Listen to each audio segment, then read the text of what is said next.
Қайырлы күн достар. Өте жұмсақ, нәзік болып шығатын сметанник пирогын дайындаймыз. Маралмен бірге болып видеоны соңына шейін көріңіздер. Алдымен песочный қамыр дайындаймыз. Ол үшін ұнымызға қопсытқышымызды салып, електен өткіземіз.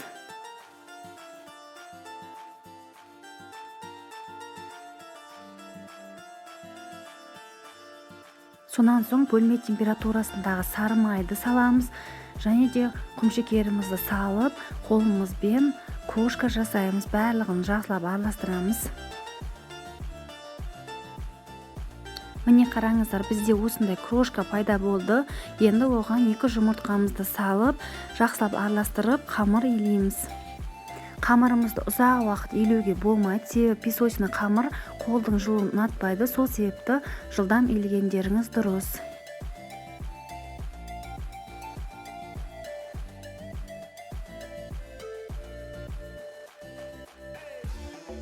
Міне біздің қамырымыз дайын болды, ол осындай жұмсақ болып шықты.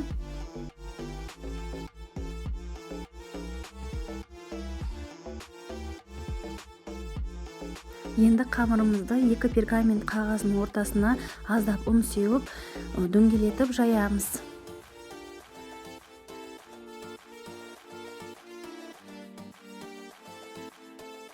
Қамырымызды осылай жайып алған соң, дөңгелек формаға салып, қамырымыздың шет-шетін ортасын реттейміз. Менде осындай тартқа арналған форма.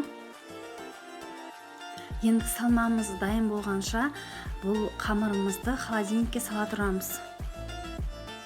Салмасын дайындау үшін барлық ингредиенттерімізді өзара араластырамыз. Яғни жұмыртқа, құмшекер, қаймақ және де жүгері крахмалын салып, венчикпен араластырамыз.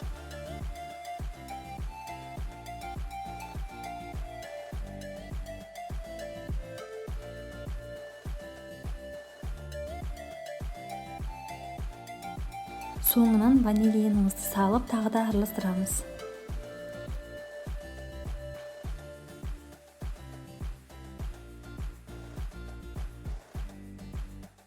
Алдын ала дайындап қойған қамырымыздың үстіне салмамызды құямыз, және де өз қалауымыз бойынша жидектерден қоссаңыздар болады. Мен қарақат қостым. Және де қызып тұрған духовкада 180 градуста шамамен 40-45 минут әркімнің духовкасына байланысты пісіріп аламыз.